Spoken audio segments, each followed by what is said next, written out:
हनुमान जी ने दूर से ही प्रणाम किया। जानकी जी ने पहचान लिया कि यह वही श्री रघुनाथ जी का दूत है और पूछा, हे तात, कहो कृपा के धाम मेरे प्रभु छोटे भाई और वानरों की सेना सहित कुशल से तो है। हनुमान जी ने कहा, हे माता कौशलपति, श्री राम जी सब प्रकार से सकुशल हैं। उन्होंने संग्राम में 10 सिर वाले रावण को जीत लिया और विभीषण ने अचल राज्य प्राप्त किया है। हनुमान जी के वचन सुनकर सीता जी के हृदय में हर्ष छा गया।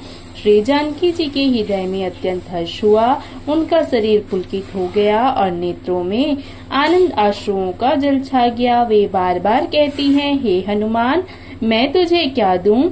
इस वाणी अर्थात समाचार के समान तीनों लोकों में और कुछ भी नहीं है।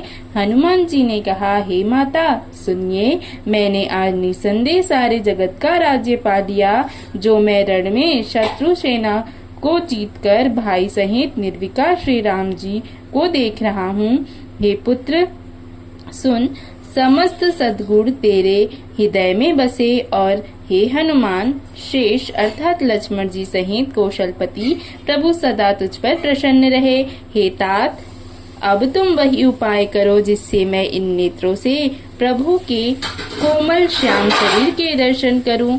तब श्री रामचंद्र जी के पास जाकर हनुमान जी ने जानकी जी का कुशल समाचार सुनाया। सूर्यकुल भूषण श्री राम जी ने संदेश सुनकर युवराज अंगद और विभीषण को बुला लिया। पवन पुत्र हनुमान के साथ जाओ और जानकी को आदर के साथ ले आओ। वे सब तुरंत ही वहां गए और सीता जी जहां थी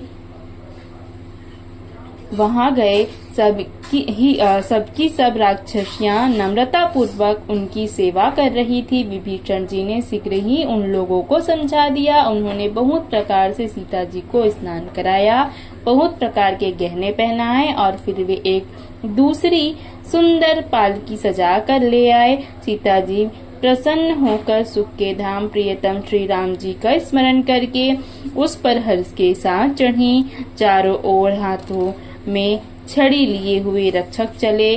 सबके मनों में परम उल्लास अर्थात उमंग है। रीछ वानर सब दर्शन करने के लिए आए। तब रक्षक क्रोध करके उनको रोकने दौड़े।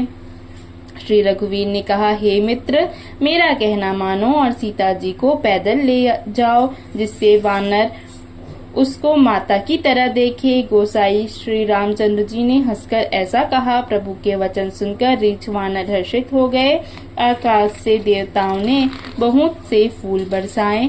सीता जी को पहले अग्नि में रखा था, अब भीतर के साक्षी भगवान उनको प्रकट करना चाहते हैं। इसी कारण करुणा के भंडार श्री राम जी ने लीला से कुछ कड़े वचन कहे, जिसे सुनकर सब राक्षसियां विषाद करने लगी। प्रभु के वचनों को सिर चढ़ाकर मन वचन और कर्म से पवित्र श्री सीता जी बोली, हे लक्ष्मण जी, तुम मेरे धर्म के नेगी बनो और तुरंत आग तैयार करो। श्री सीता जी की विरह विवेक धर्म और नीति से सनी हुई वाणी सुनकर लक्ष्मण जी के नेत्रों में जल भर आया। वे दोनों हाथ जोड़े खड़े रहे। वे भी प्रभु से कुछ कह नहीं सकते। फिर श्री राम जी का रुख देखकर लक्ष्मण जी दौड़े और आग तैयार करके बहुत सी लकड़ी ले आए। अग्नि को खूब बढ़ी हुई देखकर जानकी जी के हृदय में हर्ष हुआ। उन्हें भय कुछ भी न हुआ। यदि मन वचन और कर्म से मेरे हृदय में श्री रघुवीर को छोड़कर दूसरे गति नहीं है, तो अग्निदेव जो सबके मन की गति जानते हैं, मेरे लिए चंदन के समान शीतल हो जाए। प्रभु श्री राम जी का स्मरण करके और जिनके चरण महादेव जी के द्वारा वंदित हैं तथा जिनमें सीता जी की अत्यंत विशुद्धि प्रीति है, उन कौशलपति की जय बोलकर जानकी जी ने चंदन के समान शीतल हुई अग्नि में प्रवेश किया। प्रतिबिंब और उनका अलौकिक कलंक प्रचंड अग्नि में जल गए। प्रभु के इन चरित्रों को किसी ने नहीं जाना। देवता, सिद्ध और मुनि सब आकाश में खड़े देखते रहे। तब अग्नि ने शरीर धारण करके वेदों में और जगत में प्रसिद्ध वास्तविक श्री सीता जी का हाथ पकड़कर उन्हें श्री राम जी को वैसे ही समर्पित किया जैसे क्षीर सागर ने विष्णु भगवान को लक्ष्मी समर्पित की थी। वे सीता जी श्री रामचंद्र जी के वाम भाग में विराजित हुई। उनकी उत्तम शोभा अत्यंत ही सुंदर है, मानो नए खिले हुए नीले कमल के समान सोने के कमल की कली सुशोभित हो।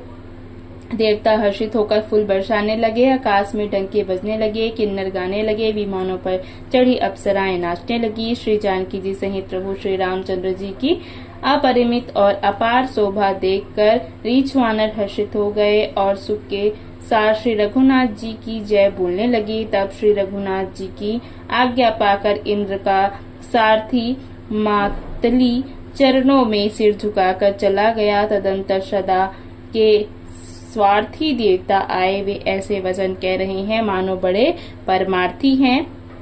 हे दीनबंधु, हे दयालु रघुराज, हे परम देव, आपने देवताओं पर बड़ी दया की। विश्व के द्रोह में तत्पर यह दुष्ट कामी और कुमार्ग पर चलने वाला रावण अपने ही पाप से नष्ट हो गया।